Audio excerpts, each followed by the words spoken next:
নমস্কাৰ সকলোকে স্বাগতম জনাইছো আসাম কেৰিয়াৰ পইণ্ট ইউটিউব চেনেলৰ অন্য এটা নতুন ভিডিঅ'লৈ। আজিৰ ভিডিঅ'টিত আমি আপোনালোকৰ আগন্তুক অনুষ্ঠিত হ'ব লগা আৰআৰবি ৰেলৱে গ্ৰুপ ডি পৰীক্ষাৰ বাবে সহায়ক হোৱাকৈ ৰিজনিঙৰ এটা ৰিভিজন ক্লাছ লৈ আহিছোঁ। তো এই ক্লাছটোত আমি আগতে ডিছকাছ কৰা কিছুমান কুৱেশ্যন ৰিভাইজ কৰিম, কাৰণ আপোনালোকৰ এক্সামটো পালেহিয়ে। এতিয়া যদি আপোনালোকে অলপ ৰিভাইজ কৰি দিয়ে তেতিয়াহ'লে আপোনালোকৰ আৰু ভালদৰে মনত থাকি যাব। আৰু এটা কথা ইয়াতে জনাই থওঁ, যদি আপোনালোকে এইকেইদিনত সিলেবাসটো কমপ্লিট কৰিব বিচাৰে আৰু কিছুমান কমন কুৱেশ্যন ল'ব বিচাৰে তেতিয়াহ'লে লৈ ল'ব পাৰিব। কেৱল 99ত আমি আপোনালোকক অল ছাবজেক্টৰ ইম্পৰ্টেণ্ট কুৱেশ্যনৰ পিডিএফখিনি দি দিম। তো আপোনালোকৰ যদি লাগে স্ক্ৰীনত দিয়া নাম্বাৰটোত হোৱাটছআপত মেছেজ কৰি কেৱল 99 টকা পে'মেণ্ট কৰি লৈ ল'ব পাৰিব। ঠিক আছে, এতিয়া আমি কুৱেশ্যনখিনিলৈ যাওঁ। ফাৰ্ষ্ট কুৱেশ্যনটো হৈছে কি দিছে চাওক, EGIK। তো EGIKটো যদি FILO হয় তেতিয়াহ'লে FHJIটো কি হ'ব? তো এই অপশ্যনকেইটাৰ ভিতৰত কোনটো হ'ব? তো এইটো এনেকৈও কেতিয়াবা দীঘলীয়াকৈ আহে বা এনেকৈ শ্বৰ্টকৈও আমাৰ কুৱেশ্যনটো দিয়ে। ঠিক আছে, তো ইয়াতে আমি যদি ৰিলেশ্যনটো চাওঁ সিহঁতৰ মাজত,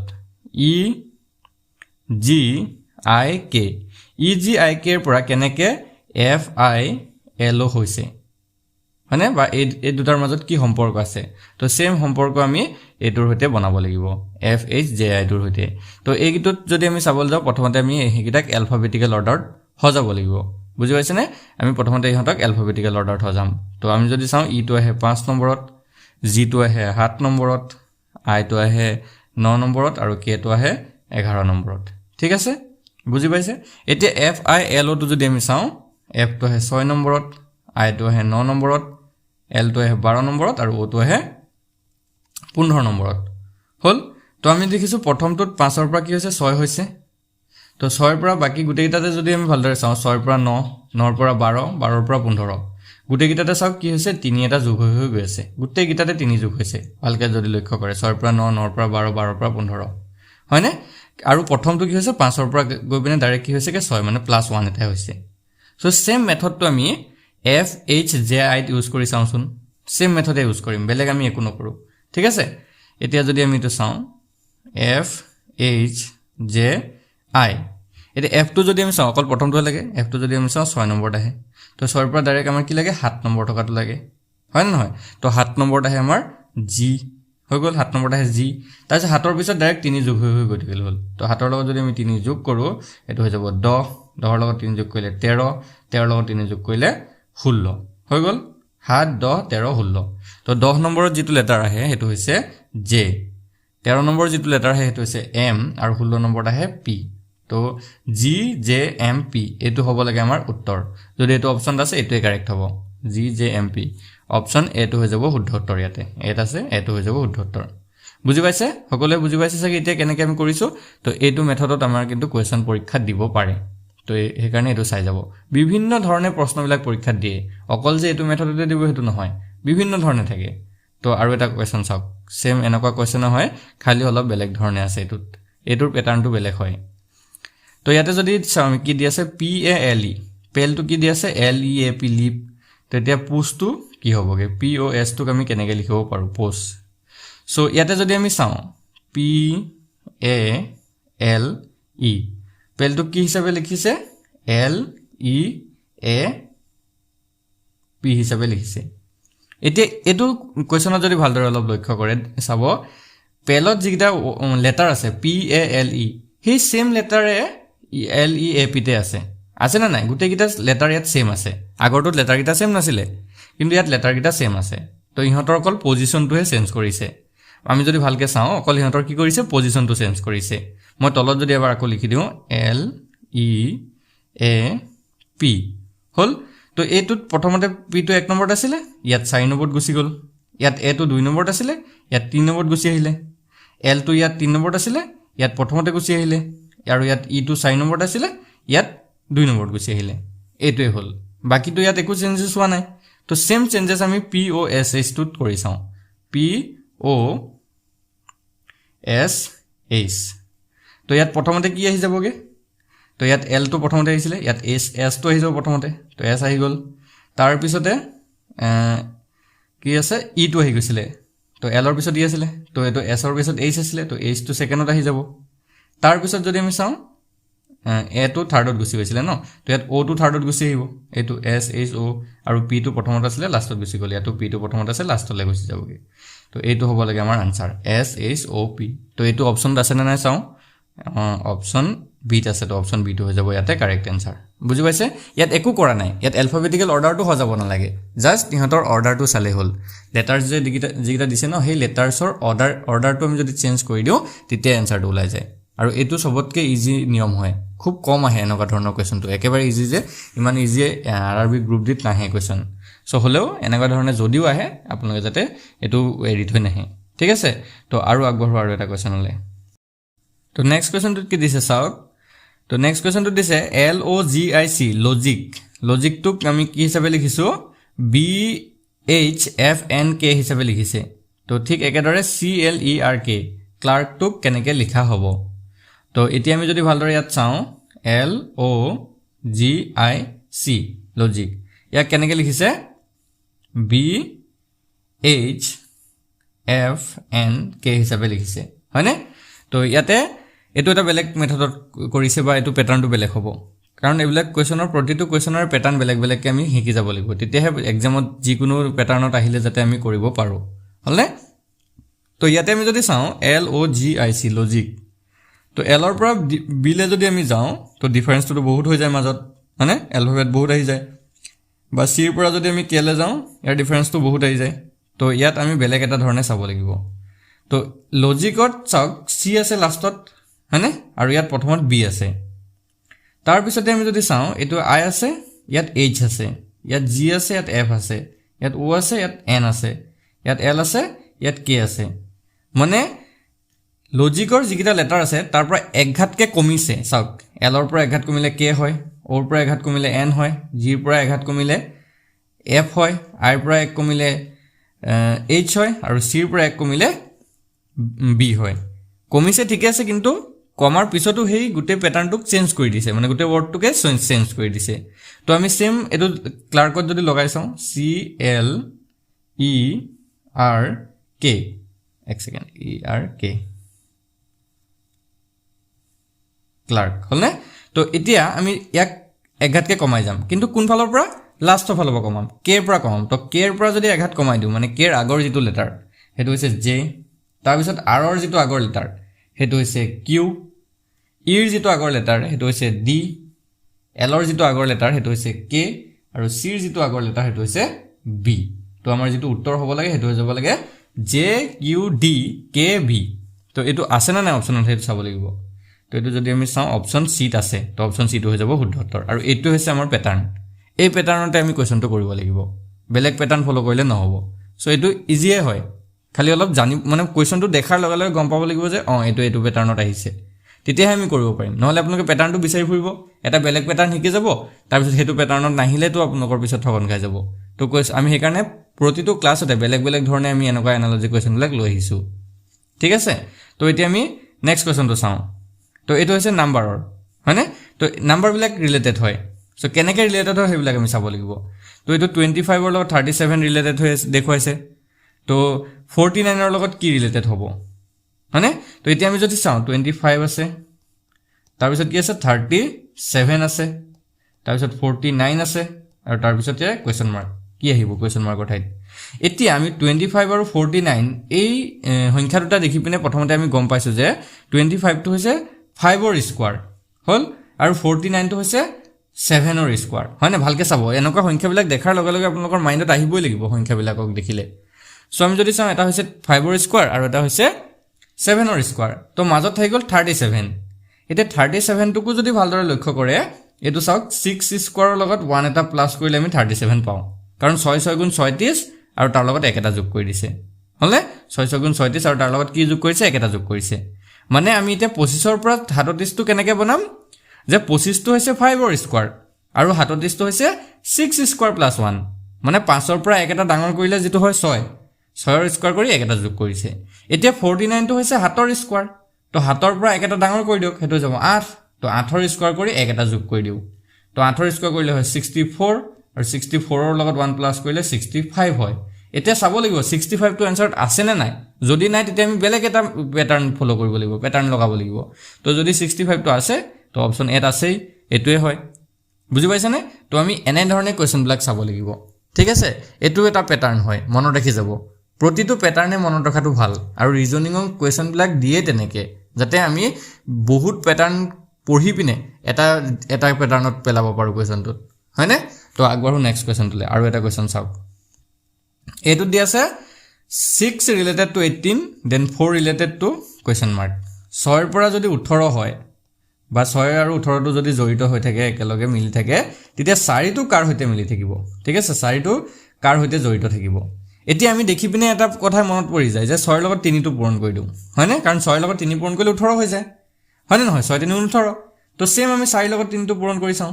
4 ৰ লগত 3 পূৰণ কৰিলে হৈ যায় 12 এতিয়া চাওক অপচনত 12 টো আছে না নাই তো আমি যদি গুটেই কিটা অপচন চাও 12 টো নাই তেতিয়া এনেকুৱা লাগিব যে কোৱেশ্যনটোতে চাগে ভুল দি থৈছে অপচন কিটা ভুল দি থৈছে কিন্তু নহয় আমি মাথা মাৰিব লাগিব যে আৰু কিবা মেথড আমি ইয়াত ইউজ কৰিব পাৰো নেকি হয়নে আৰু কিবা আমি মেথড ইউজ কৰিব পাৰো নেকি তো আমি যদি আৰু ভালকে এবাৰ চাও এটো 6 ৰ পৰা 18 হৈছে কিমান পূৰণ কৰিছো 3 এই 3 টো 6 ৰ আধাও হয় হয়নে নহয় 6 ৰ আধাও তো হয় ন 6 ক যদি 2 ৰে হৰণ কৰো তেতিয়া 3 পাও ঠিক একেদৰে আমি যদি চাও 4 ৰ পৰা কি কৰিব পাৰো 4 ৰ যেটো আধা হেতুৰ লগত আমি 3 পূৰণ কৰি চাও বুজি পাইছা নে কি কৈছো মানে 3 পূৰণ নহয় 4 যেটো আধা হ'ব হেতুৰ লগত 4 পূৰণ কৰি চাও তো 4 ৰ আধা কিমান হয় 2 তো হেতু 4 ৰ লগত 2 পূৰণ কৰি চাও তো 4 দুগুণ কিমান হ'ব 8 এতিয়া অপচনত যদি আমি চাও 8 আছে অপচন দি থব 8 এটো শুদ্ধ উত্তৰ বুজি পাইছা নে কি কৈছো আকৌ এবাৰ কৰিছো চাওক আমি 6 ৰ লগত কি পূৰণ কৰিছো 3 পূৰণ কৰিছো আৰু এই 3 টো কি হয় 6 ৰ আধা হয় তেতিয়া আমি কি পাইছো কি 18 হয় না তেতিয়া আমি কি পাইছো 18 পাইছো ঠিক এতিয়া আমি 4 ৰ লগত কি পূৰণ কৰিম 4 ৰ আধা 4 ৰ আধা হৈছে 2 তো 4 দুগুণ কিমান 8 এইটো আমাৰ হ'ব শুদ্ধ উত্তৰ বুজি পালে এতিয়া এইটো প্যাটাৰ্নত ফলো কৰিছে যদি এইটো 8 না থাকিলে তেতিয়া আমি আৰু বেলেগ এটা চিন্তা কৰিলো হেতেন বুজি পাইছা এতিয়া নেক্সট তো চাও 42 আৰু 56 আছে তেতিয়ালে 110 টো কি হ'ব কাৰ হৈতে জড়িত হ'ব তো 42 আৰু 56 আছে তো এতিয়া 110 টো কাৰ হৈতে জড়িত হ'ব এতিয়া এই কোৱেশ্যনটো দেখাৰ লগে লগে এটা মনত কথা এটা আহিব লাগিব যে কেনেকুৱা ধৰণৰ এই কোৱেশ্যনটোত চাওক 42 56 আছে গুটেই কিটা সংখ্যাক যদি আমি ভালদৰে লক্ষ্য কৰো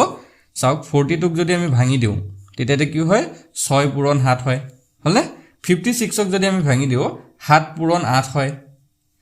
110 ক যদি ভাঙি দিও আমি 10 পূৰণ 11 হয়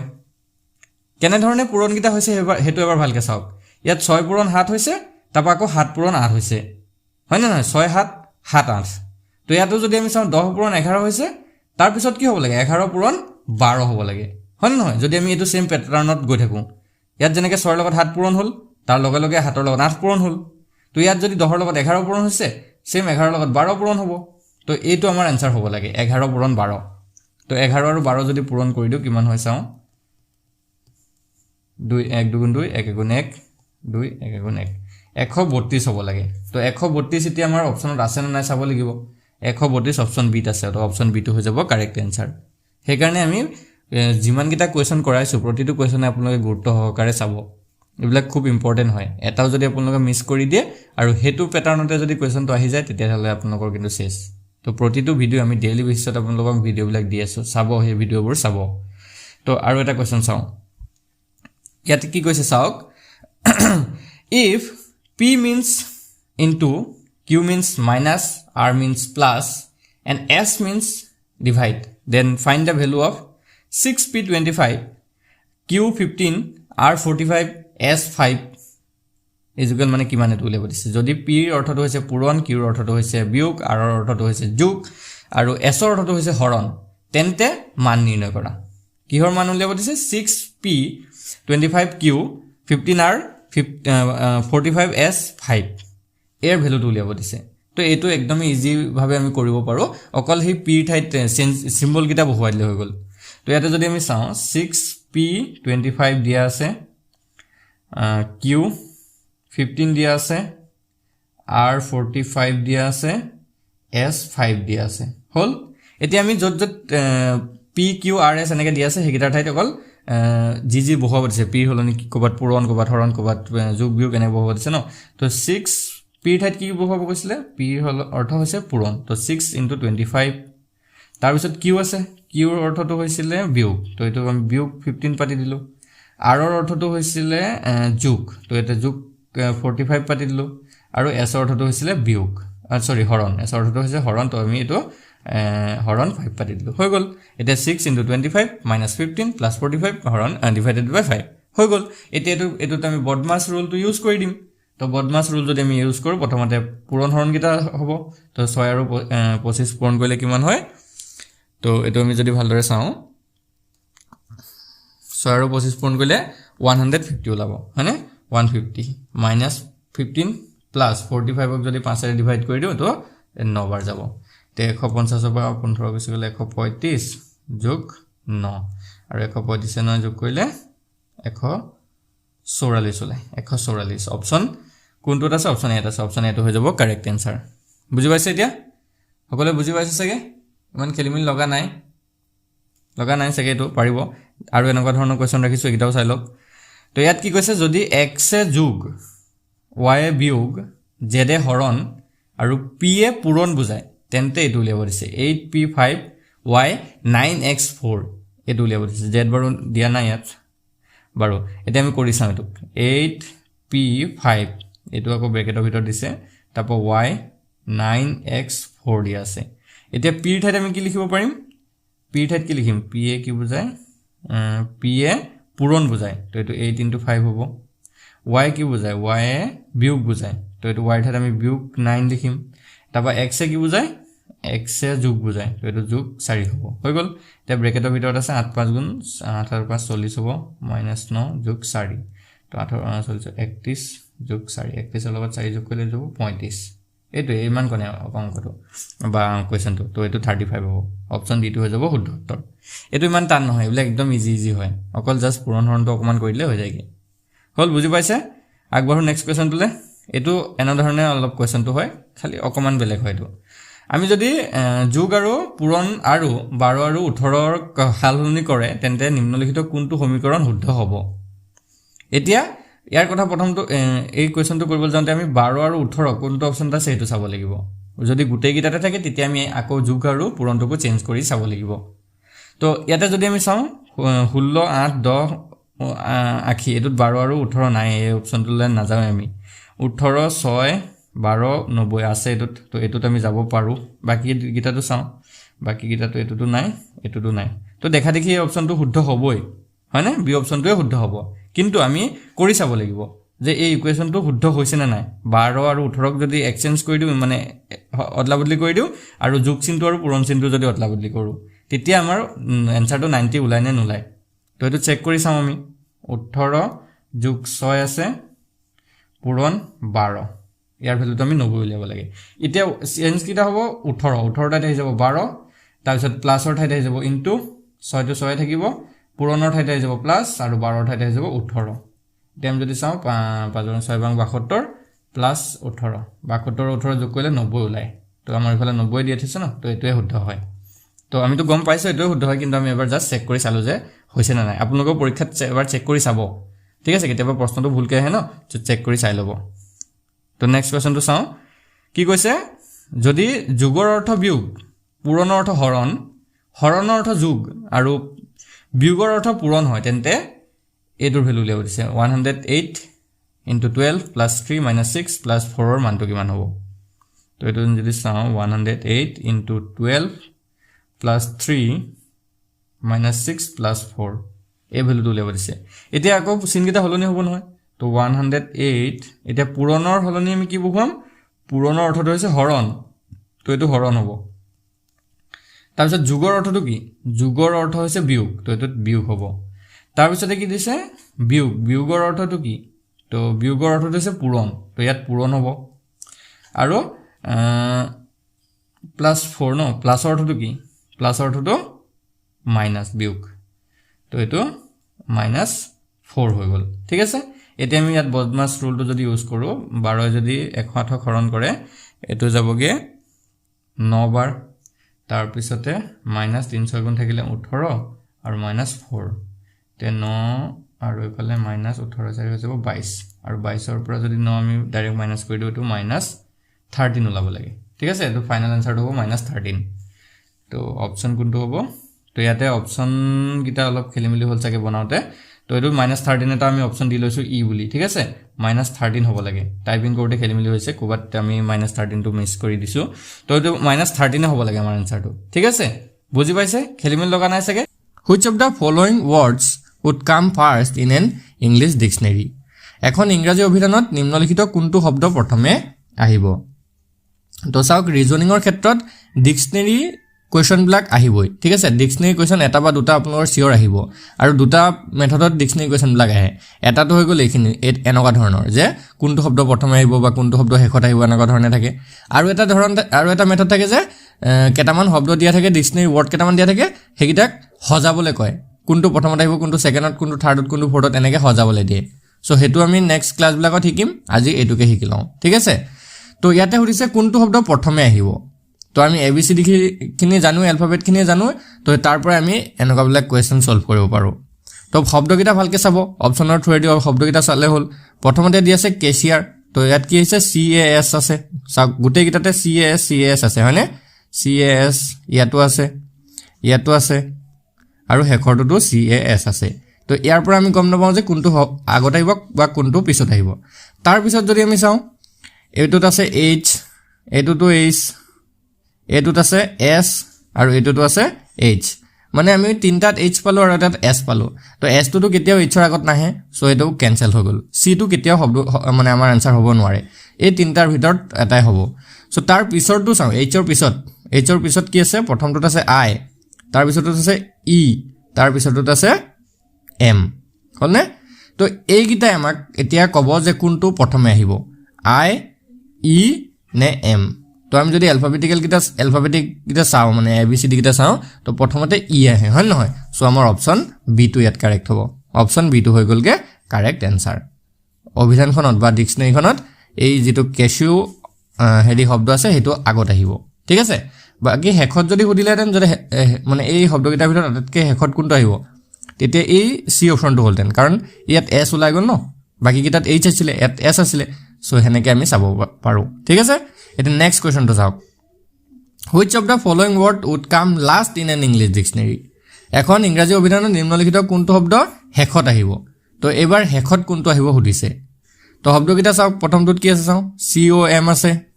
তাৰ পিছত CON আছে তাৰ পিছত COM আৰু তাৰ পিছত COM আছে তো তিনিটাত পালো COM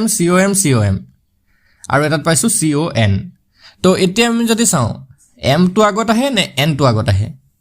হয় নহয় M টো আগত আহে সো এই তিনটাটো হবই নোৱাৰে হেখত তো হেখত টকা শব্দটো মানে আহিব এটো আমাৰ CONNAND কনান হল এটো আমাৰ অপচন বি টো শুদ্ধ উত্তৰ হ'ব এবাৰ যেটো হেখত সুধিছিলে সেই কাৰণে লগে লগে পাই গলোগে আমি ঠিক আছে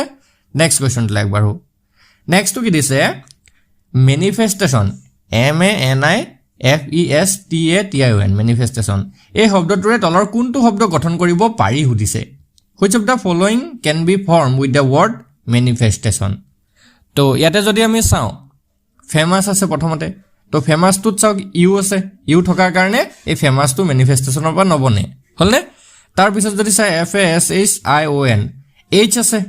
মেনিফেস্টেশনত H নাই সো এটো বনিব নোৱাৰে তাৰ পিছত কি আছে এন্টাৰটেইন আছে হয় না নহয় তো এন্টাৰটেইনত চাওক R আছে R থকাৰ কাৰণে এন্টাৰটেইন টো মেনিফেস্টেশনৰ পৰা বনাব নোৱাৰি তো বাকি থাকি গল অপচন ডি তো অপচন ডি টো আমাৰ কাৰেক্ট আনসাৰ হ'ব মেনশন হনে মেনশন টো আমাৰ ইয়াৰ পৰা বনিব নেক্সট কোৱেশ্চন টো কি দিছে চাওক একমোডেশন শব্দটোৰ পৰা তলৰ কোনটো শব্দ গঠন কৰিব নোৱাৰি which of the following word cannot be formed the word accommodation তো ইয়াতে যদি আমি ভালদৰে চাও প্ৰথমতে আমাৰ COMMON আছে কমন এটো পাৰিম বনাবলে তাৰ পিছত কি দি আছে COMMIT কমিট এটো বনাব পাৰিম CONNAND এটো বনাব পাৰিম COMMODE এটো বনাব আমি নোৱাৰো কেলে নোৱাৰো চাওক ই হয়নে ই থকাৰ কাৰণে একমোডেশনত কবাত ই আছে জানো নাই সো আমি অপচন ডি টো বনাব নোৱাৰো হেতু আমাৰ কাৰেক্ট আনসাৰ হ'ব ইয়াত বুজি পালে চাগে সকলো এতিয়া তো এনে ধৰণৰ ডিকচনেৰী কোৱেশ্চন আপোনালোকৰ পৰীক্ষাত আহে নেক্সট কোৱেশ্চন তো চাওক অৰ্থপূৰ্ণ ক্ৰমত সজোৱা arrange them in a meaningful order তো ইহতক এই শব্দকেইটা দেখিছে নহয় শব্দ চাৰিটা দিয়া আছে আমাক প্ৰাপ্তবয়স্ক কাল কেঁচুৱা কাল বাল্যকাল আৰু কৈশোৰ কাল এই চাৰিটাক এটা মিনিংফুল মানে এটা অৰ্থপূৰ্ণ ক্ৰমত সজাব লাগে কোনটো আগত আহিব কোনটো পিছত আহিব তাৰ পিছত কোনটো আহিব এনেকৈ সজাব লাগে তো আমি যদি শব্দকেইটা পঢ়ি চাওঁ সকলোৱে ধৰিব পাৰিছে চাগে কোনটো আগত আহে তো আমি যদি চাওঁ এটা মানুহৰ জীৱনৰ কথা ইয়াত দি থৈছে হয়নে কোনটো আগত আহে তো আমি জানো কেঁচুৱাকালটো প্ৰথমত আহে হয়নে নহয় তাৰপিছত কি আহে কেঁচুৱাকালৰ পিছত আহে বাল্যকাল তাৰপিছত আহে কৈশোৰকাল আৰু তাৰপিছত প্ৰাপ্তবয়স্ক আৰু যদি দিলেহেঁতেন ডেকাকাল তাৰপিছতে বৃদ্ধকাল এনেকৈও দিব পাৰে চ' ইয়াতে আমাক চাৰিটা দিছে তো প্ৰথমতে কোনটো আহিলে কেঁচুৱাকাল তো আমি প্ৰথমতে 2 লিখিব লাগিব হ'লনে কাৰণ কেঁচুৱাকালটো 2 নম্বৰত আছে যে তাৰপিছত বাল্যকাল সেইকাৰণে 3 লিখিব লাগিব 2ৰ পিছত তাৰপিছত আহে কৈশোৰকাল তো 3ৰ পিছত 4 লিখিলোঁ আৰু লাষ্টত প্ৰাপ্তবয়স্ক মানে 1 তো আমাৰ শুদ্ধ ক্ৰমটো হ'ব 2 3 4 1 2 3 4 1 কোনটো অপশ্যনত আছে অপশ্যন বিত আছে তো অপশ্যন বিটো হৈ গ'ল শুদ্ধ উত্তৰ বুজি পাইছে চাগে কেনেধৰণে আমি সজাইছোঁ তো এনেকুৱা ধৰণৰ এৰেঞ্জ কৰা কুৱেশ্যন আপোনালোকৰ কিন্তু আহে পৰীক্ষাত ভালকৈ চাই ল'ব নেক্সট আৰু এটা কুৱেশ্যন অৰ্থপূৰ্ণ ক্ৰমত সজাব দিছে এইকেইটাকো arrange them in a meaningful order কি কৈছে ইয়াতে সন্ধিয়া দিয়া আছে প্ৰভাত দুপৰীয়া আৰু ৰাতি এই চাৰিটাক অৰ্থপূৰ্ণ ক্ৰমত সজাব লাগে তো এইটো এটা দিনৰ আমাৰ এটা পৰিৱেশ দিছে বা এটা চিটুৱেশ্যন দিছে যে দিনটোত কেতিয়া কি হয় চ' আমি প্ৰথমতে জানো যে প্ৰভাত আগতে চবতকৈ আগত প্ৰভাত মানে মৰ্ণিং হয় তাৰপিছত মৰ্ণিঙৰ পিছত কি হয় আফটাৰনুন তাৰপিছত ইভিনিং আৰু তাৰপিছত নাইট অৰ্থাৎ ৰাতি হয় চ' আমাৰ মৰ্ণিং প্ৰথমতে আহিলে 2 সেইকাৰণে 2 প্ৰথমতে আহিব দুপৰীয়া তাৰপিছত হয় 2 পিছত 3 আহিব তাৰপিছত সন্ধিয়া হ'ব 3 পিছত 1 আহিব আৰু লাষ্টত ৰাতি হ'ব ৰাতিটো 4 আছে 4 হ'ল চ' এইটো হ'লগৈ আমাৰ মিনিংফুল অৰ্ডাৰ 2 3 1 4 2 3 1 4 ক'ত আছে অপশ্যন বিত আছে অপশ্যন এইটো হ'ব শুদ্ধ উত্তৰ আমাৰ বিটো তললৈ গুচি গ'লগৈ তো অপশ্যন এইটোৱে শুদ্ধ হ'ল বুজি পাইছে চাগে নেক্সট কুৱেশ্যনটো কি দিছে এবিধ সংকেতেৰে কিং KING কিং শব্দটো 8 6 11 আৰু 4 লিখা হয় তো একে সংকেতেৰে MONEY মানি শব্দটো কেনেকৈ লিখা হ'ব তো কি কৈছে ভালদৰে এবাৰ পঢ়িব the word king is written with 8 6 11 and 4 in a notation how to write the word money in the same notation তো এইটো হৈ গ'লগৈ কোডিং ডিকোডিঙৰ কুৱেশ্যন আৰু ৰিজনিঙৰ কোডিং ডিকোডিংটোৱে হৈছে 1 নম্বৰ টপিক আপোনালোকৰ এইটোৰ পৰাই চবতকৈ বেছিকৈ কুৱেশ্যন আহে তো এই কুৱেশ্যনটো কেনেকৈ কৰিব চাওক আমি যদি এলফাবেটিকেল অৰ্ডাৰত সজাওঁ KING কিঙক যদি এলফাবেটিকেল অৰ্ডাৰত সজাওঁ তেতিয়া কেই নম্বৰত আহে চাব দেই ভালকৈ কেটো আহে 11 নম্বৰত আইটো আহে 9 নম্বৰত আৰু এনটো আহে 14 আৰু জিটো আহে 7 নম্বৰত কিন্তু আমাক এইকেইটা দি থোৱা নাই আমাক দি থৈছে কি চাব 8 দি থৈছে 6 11 আৰু 4 দি থৈছে তো এতিয়া চাওক এইকেইটাৰ মাজত এই সংখ্যাকেইটাৰ মাজত কিবা মিল দেখিছে নেকি 11ৰ পৰা যদি আমি 8 বনাওঁ কেনেকৈ হ'ব চাওক -3 হৈছে 9ৰ পৰা যদি 6 হয় -3 হয় 14ৰ পৰাও যদি 11 হ'বলৈ হয় -3 7ৰ পৰাও যদি 4 হ'বলৈ হয় -3 হৈছে আমি গম পালোঁ যে যিকেইটা আমাৰ লেটাৰ থাকিব সেই লেটাৰৰ যিকেইটা মানে এলফাবেটিকেল অৰ্ডাৰ থাকিব ন নাম্বাৰ থাকিব তাৰ পৰা 3 এটা মাইনাছ কৰি দিলে হৈ গ'ল গোটেইকেইটাতে 3 মাইনাছ কৰি দিলে হৈ গ'ল যেনেকৈ কিঙত কৰিছোঁ ঠিক তেনেকৈ যিটো আমাক উলিয়াব দিছে MONEY মানি তাৰ পৰাও 3 3কৈ মাইনাছ কৰি দিলে হৈ গ'লগৈ তো আমি চাওঁ এতিয়া MONEY আছে হয়নে নহয় তো প্ৰথমতে আমি এলফাবেটিকেল অৰ্ডাৰতে সজাব লাগিব মানিটোক তো এইটো যদি সজাওঁ 13 আহিব প্ৰথমতে তাৰপিছত 15 এনৰ ঠাইত আহিব 14 ইৰ এলফাবেটিকেল অৰ্ডাৰটো হৈছে 5 আৰু Y হৈছে 25 হ'লনে এতিয়া 3 3 কমাই দিয়ক 13 পৰা 3 কমালে 10 হ'ল 15 পৰা 3 কমালে 12 হ'ল 14 পৰা 3 কমালে 11 5 পৰা 3 কমালে 2 25 পৰা 3 কমালে 22 তো আমাৰ এনসাৰটো হৈ যাব এইটো 10 12 11 2 22 অপশ্যন কোনটোত আছে চাওক অপশ্যন ডিত আছে অপশ্যন ডিটো হৈ গ'লগৈ ইয়াতে শুদ্ধ উত্তৰ অপশ্যন ডিটো হৈ গ'লগৈ শুদ্ধ উত্তৰ বুজি পাইছে চাগে সকলোৱে বুজি পাইছে এতিয়া নেক্সট কুৱেশ্যনটো লাগব আমি নেক্সট কুৱেশ্যন কি দিছে এবিধ সংকেতেৰে বয় বুজাবলৈ ANX আৰু গাৰ্ল বুজাবলৈ FHOK লিখা হয় এই সংকেতত MOTHER মাদাৰ কেনেকৈ লিখা হ'ব one notation is ANX for boy and FHQK today FHQK for girl how to write mother in this notation এতিয়া কি কৈছে ভালকৈ চাওক বয়টো কেনেকৈ লিখাইছে BOY টো কেনেকৈ লিখিছে ANX হিচাপে লিখিছে ANX হিচাপে লিখিছে তো আমি যদি চাবলৈ যাওঁ বিৰ পৰা 1 মাইনাছ কৰিলে এ হৈ যায়গে মানে বিৰ আগৰটো এ ওৰ আগৰটো আমি যদি চাওঁ এন হয় আৰু ৱাইৰ আগৰটো যদি আমি চাবলৈ যাওঁ এক্স হয় ঠিক আছে বুজি পাইছে একদম সিম্পল কথা বিৰ আগৰটো এ অ'ৰ আগৰটো n আৰু ৱাইৰ আগৰটো x ইয়াত আমি এলফাবেটিকেল অৰ্ডাৰত সজাই নললে উলিয়াব পাৰোঁ মানে ঠিক তেনেকৈ গাৰ্লৰ জেগাত কি দি থৈছে চাওক GIRL গাৰ্লৰ জেগাত আমাক কি দি থৈছে FHQ হয়নে এইটো অ' নহয় কিউ হ'ব লাগে তো এইটো চাওক জিৰ পৰা যদি আমি 1 মাইনাছ কৰি দিওঁ h হয় মানে আগৰটো জিৰ আগৰটো h আইৰ আগৰটো এক ছেকেণ্ড জিৰ আগৰটো h দিয়া নাই f দি থৈছে আইৰ আগৰটো h দি থৈছে আৰৰ আগৰটো q দি থৈছে এলৰ আগৰটো k দি থৈছে ঠিক একেদৰে মাদাৰটো আমি চালে হৈ গ'লগৈ MOTHER মাদাৰ চ' এমৰ আগত কি আহে n আহে এক ছেকেণ্ড l আহে অ'ৰ আগত কি আহে n আহে টিৰ আগত s আহে hৰ আগত g আহে ইৰ আগত d আহে আৰু আৰৰ আগত q আহে তো এইটোৱে হৈ গ'লগৈ আমাৰ আনচাৰ LNSGDQ তো অপশ্যন বিটো হৈ যাব ইয়াতে শুদ্ধ উত্তৰ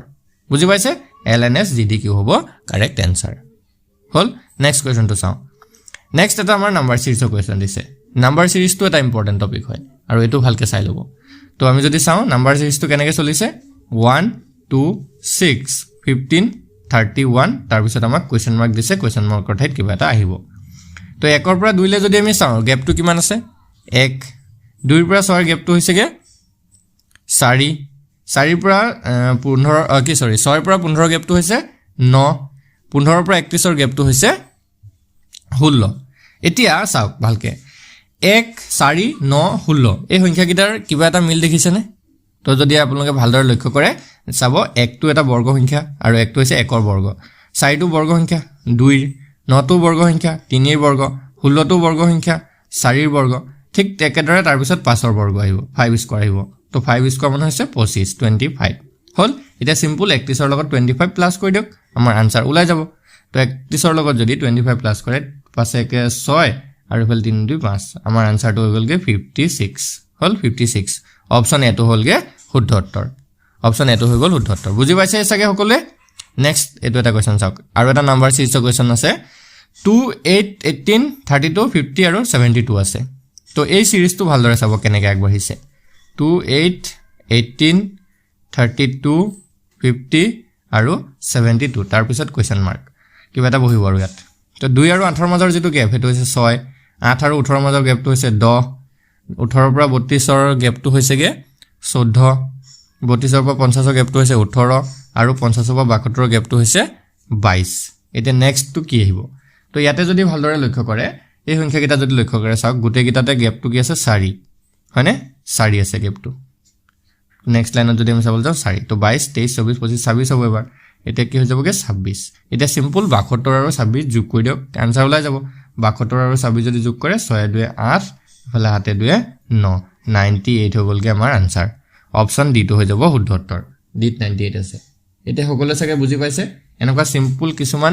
ৰিজনিঙৰ কুৱেশ্যনৰ কাৰণে আপোনালোকৰ এক্সামটো বেয়া হৈ যাব পাৰে সেইকাৰণে ৰিজনিঙৰ চেপ্টাৰটো ভালদৰে চাই ল'ব